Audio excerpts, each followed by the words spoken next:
Marketing insights don't need a PhD, just the right notes. You're listening to Marketing Notes from the Binder. Google just slammed the brakes on killing third-party cookies in Chrome. And that's after 4 years of telling us the sky was falling.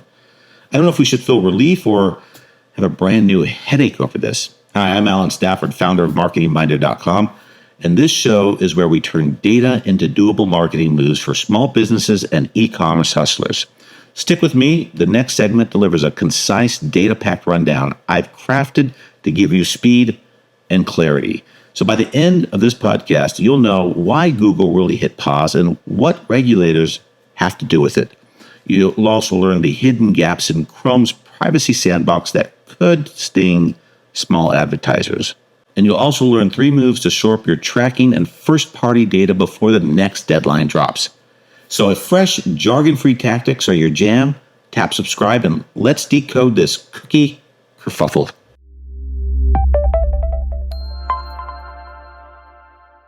Welcome to Marketing Notes from the Binder, the audio companion to Allen Stafford's practical marketing wisdom right here at marketingbinder.com. I'm your host. And I'm here too. Today we're tackling, a bit of a curveball, really. Google's big announcement, or rather non-announcement, about third-party cookies in Chrome. Yeah, the pause button got hit, didn't it, after years of everyone bracing for impact. Exactly. And that's thrown a real spanner in the works for the digital advertising world. It directly impacts you, our listeners, the small business owners, the e-commerce marketers trying to, make every marketing dollar count. Right. Because for ages, it felt like this massive shift was just around the corner. The end of third-party cookies in Chrome was supposed to fundamentally change online advertising. And now, uncertainty again. Pretty much. A big wave of it. Yeah. So if you're out there deep in the marketing trenches, trying to connect with customers, drive those sales, this news probably landed with mixed feelings. Oh, absolutely. Relief for some, maybe. Mm-hmm. Those who felt unprepared. But maybe some head-scratching, too, for those who'd already put time, maybe money, into getting ready for a cookieless world. For sure. So today we're going to pull insights straight from places like the pay-per-click Reddit community, where lots of practical discussions happen. A good source. Lots of real-world experience there. And also a pretty detailed analysis from the IAB Tech Lab. Okay. And our goal here really is to break down what this pause actually means for your strategies right now. What are the smart moves? Keeping Allen Stafford's focus on practical, results-driven marketing front and center. Sounds good. So let's get into it. The big question first. Why? Why did Google hit pause? Well, those PPC Reddit threads, they are definitely buzzing. And a key theory that just keeps surfacing is, well, maybe the alternatives Google proposed just aren't cutting it yet. Not ready for prime time. Seems like it. Yeah. Advertisers are talking about performance dips. And there's definitely frustration, you hear it a lot, with Google's own tools, like the newer Google Ads interface and GA4.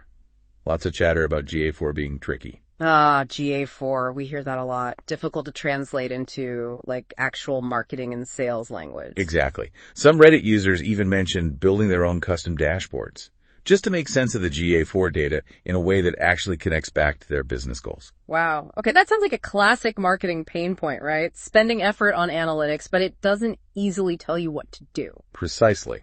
And the fact people felt the need to build their own tools, that really says something about a potential gap, doesn't it? Getting truly useful insights for day-to-day decisions. It really does. But here's where it gets interesting. Looking at the bigger picture, like Allen Stafford often talks about. The timing. The timing of the announcement. Yeah. Campaign Asia pointed out that this delay landed right after that big U.S. antitrust ruling against Google. Okay. So maybe not just technical reasons. Could be strategic too. The thinking is, maybe by delaying this, Google's trying to show regulators, hey, look, we're not rushing to lock everyone into our system. Trying to project maybe a more level playing field. That has a whole other layer. So tech readiness is one thing, but regulatory pressure, that's also playing a part. It's a crucial reminder, isn't it? Yeah. Our marketing world isn't just tech shifts. It's legal stuff, regulations. Absolutely. And then there's the IAB Tech Lab analysis. They offer another really critical viewpoint. What's their take? They basically see Google's privacy sandbox, the whole suite of tech meant to replace third-party cookies, as effectively being an ad exchange and an ad server built right into the Chrome browser itself. Whoa, okay, hold on. built into the browser. That's their interpretation. Yeah. And that, understandably, raises some pretty big red flags for them about, like, the standard legal and business agreements that usually handle how advertisers, publishers, and ad tech companies work together. Okay, let's unpack that a bit for everyone listening. So normally if you're running ads, you deal with different platforms, right? Websites, ad networks. And all those relationships are usually buttoned up with contracts. They spell out who's responsible for what, data handling, all that. Exactly. So the IAB Tech Lab is saying, if Chrome itself starts doing some of that heavy lifting inside your browser, where are those standard contractual protections? That's the core of their concern. Think about accountability, data privacy guarantees, service level agreements, stuff that's normally hammered out in contracts. They're asking how these fundamental things will work in this new privacy sandbox world. Right. That definitely highlights some serious underlying questions about adopting this stuff. Okay, let's pivot a bit.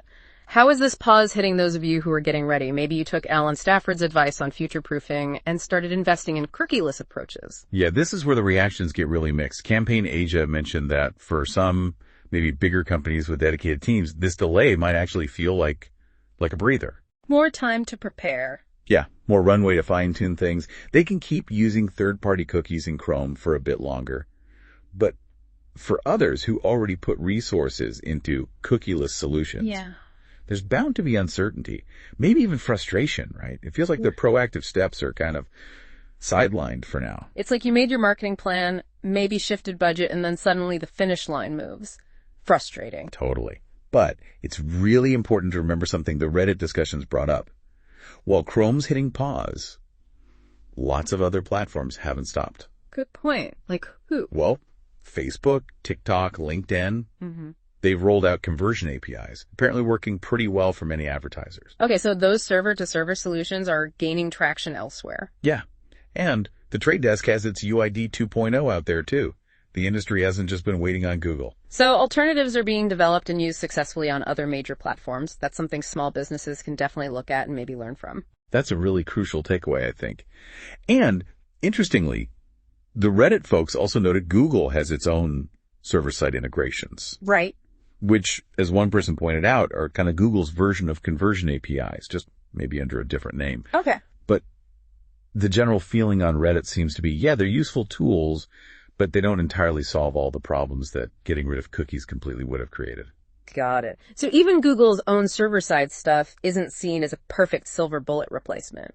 Which brings us back to the privacy sandbox itself. That IAB Tech Lab analysis you mentioned? Yeah. It really dug into some big limitations, didn't it? Oh, yeah. Especially relevant for small businesses and e-commerce, right? Things like finding new customers, measuring campaigns, core stuff Allen Stafford talks about constantly. Absolutely. The IAB Tech Lab got input from like over 65 companies across the ad industry for their assessment. Wow, broad look. Yeah. And one huge limitation they flagged right away, a lack of robust support for lookalike modeling. Ooh, lookalike audiences. Okay, that's a big one.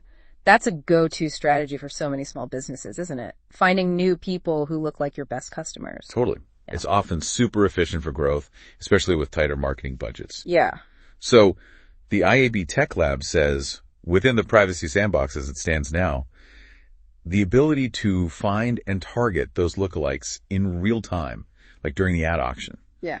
It's significantly restricted. Seriously, that could really hurt efforts to find new customers efficiently. Yeah, it's a potential major impact, particularly for small to medium businesses that rely on that for scaling up without huge spends. That is a major hurdle. Losing that efficiency could really stifle growth for a lot of our listeners.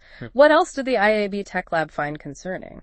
Well, they also pointed out pretty big differences in how the actual ad auctions will work compared to the current standard, which is called OpenRTB. OpenRTB. Okay, that's like the language ad platforms use to talk to each other when there's an ad spot available.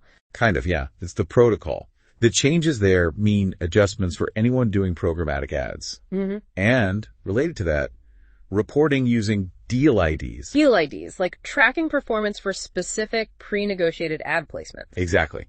Crucial for knowing if those special deals are actually working. The IAB Tech Lab says the future for that kind of reporting under Privacy Sandbox looks uncertain. So less clarity on what's actually driving results from specific placements makes it harder to optimize spending. Definitely harder for small businesses to analyze their ad spend effectively. That feels like a step backwards in terms of insight and control, which is a real worry if you're trying to be smart with your marketing budget. No doubt. And the IAB Tech Lab raised wider reporting concerns, too. Things like potentially losing data on who even bid an auction. Really? Limitations on publishers validating their earnings, and making accurate attribution even harder, especially if multiple touch points are involved before someone converts. Attribution's already tough enough. If Privacy Sandbox makes it more opaque for small businesses trying to figure out what's actually driving sales, that's not great. Not ideal. No. Well, what about the practical stuff, the cost, the tech needed to actually run this? Yeah, that's another big area of concern the IAB flagged.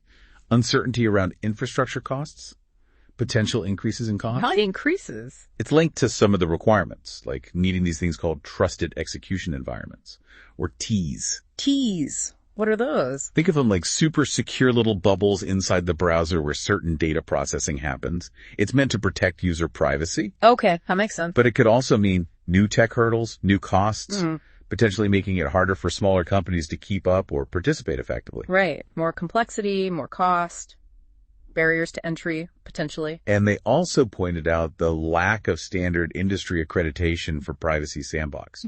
Like, doesn't have Media Rating Council MRC accreditation. And MRC accreditation is kind of the benchmark for like data quality and trust in advertising, right? Exactly. It's about reliability, transparency, things you need to build trust in the whole system.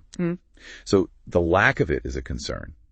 Okay, so potential higher costs, lack of standard validation. What else? Did they mention performance? They did. Concerns about how well these browser-based auctions will actually scale and perform compared to the server-side systems we use now. Because browsers have limits? Yeah, browsers just have inherent limits on processing power, network speed compared to dedicated servers. So as more people use Privacy Sandbox, could we see bottlenecks, slower performance, less consistent user experience? These are open questions. And they also raise a really fundamental point about governance. Who actually makes the rules for Privacy Sandbox going forward? How decisions get made. Exactly. Without clear, transparent structures, it's hard for the industry to know who sets the policies around its development, data use. That lack of clarity can make businesses hesitant to jump in. Okay, it really sounds like while the goal of Privacy Sandbox is better privacy, there are just a ton of significant unanswered questions and potential bumps in the road for advertisers, especially the smaller ones, the e-commerce folks. That seems to be the IAB Tech Lab's assessment, yes. So, given all that, this delay, the concerns, what should our listeners actually do right now? What are the actionable steps? Well, that advice from Campaign Asia really rings true here, and it lines up perfectly with Allen Stafford's whole philosophy, right? Yeah. Turn challenges into opportunities. Sure. This delay, it's a gift of time, essentially. Use it wisely. Refine your tracking. Improve your data collection. Get your testing framework solid. But don't just relax and go back to the old ways. Absolutely not. That's the crucial part. Don't get complacent. The underlying shift towards more user privacy, that's still happening. It's bigger than just Chrome. Remember? Safari, Firefox. Yeah. They already have much stricter privacy settings. Good point. And regulations are always evolving globally. Exactly. So, ignoring this bigger privacy trend is it's not a sustainable long-term strategy for growth. This Chrome delay doesn't mean the need to adapt just vanished. So what should be the focus then during this extra time? Now is the time to really double down on building resilient strategies. Ones that don't just rely on third-party cookies. Priority number 1, first-party data. Collecting data directly from your own customers. Yes. Build those email lists. Get loyalty programs working harder. Ask for direct feedback. And explore privacy-first approaches like contextual targeting. Ads based on the content someone's looking at right now. Right. It's about relevance without needing invasive tracking. And fundamentally, focus on really understanding your customers, building genuine connections, providing real value. Like Allen Stafford always says, knowing your customer. That's the bedrock of good marketing. That makes total sense. Building those direct relationships, understanding your audience better. That's just smart marketing. Cookies or no cookies. Exactly. And, stay informed. This landscape is changing constantly, especially around privacy. Keep reading industry news. Stay aware of potential future shifts. And for those who struggled with GA4, like we mentioned earlier from the Reddit chats. Right. Remember, you weren't alone. The fact that others built custom dashboards. Maybe that highlights an area to focus some energy.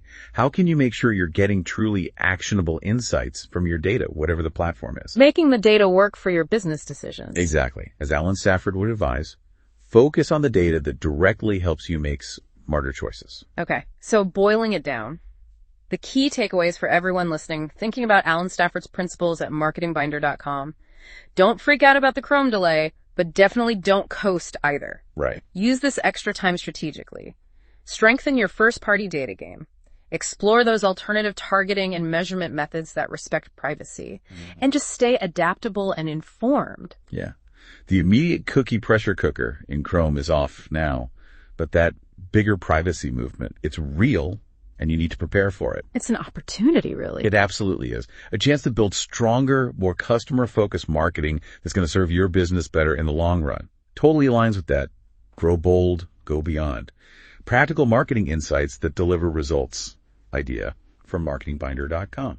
So as you think about this deep dive, maybe ask yourself, what specific things are you going to do now to boost your first-party data strategy? How are you going to use this extra time to build more resilient, privacy-friendly marketing that actually gets results for your small business or e-commerce store? Really embody that practical wisdom Allen Stafford champions. Good questions to ponder. Definitely. Thanks for tuning in to Marketing Notes from the Binder. We'll catch you next time with more insights to help you grow bold and go beyond. All right, we're back, and let's recap quickly. Pause does not mean or equal cancel. So Chrome delay buys time, but it does not buy you immunity. Keep that in mind. First-party data, well, that's gold. Build an email list, loyalty loops, and server-side tracking for your business. Test privacy-safe tools now. Conversion APIs, contextual targeting, UID 2.0, all that stuff. And set up Google Analytics for clarity. Customize your dashboards so the numbers answer business questions, and stay agile and informed. Safari, Firefox, and regulators aren't waiting for Google. Tell me, which moves hit your business's hardest? Drop it in the comments. I reply to everyone. If this helped, smash like and share it with a marketer who's sweating cookies right now. And if you want deeper step-by-step playbooks delivered straight to your inbox, join Marketing Binder Insiders, my new weekly newsletter packed with zero fluff tips and early access resources. Grab the sign-up link in the description or head to marketingbinder.com and hit subscribe. And I want to thank you for tuning in. Until next time, grow bold, go beyond, and keep those marketing notes handy.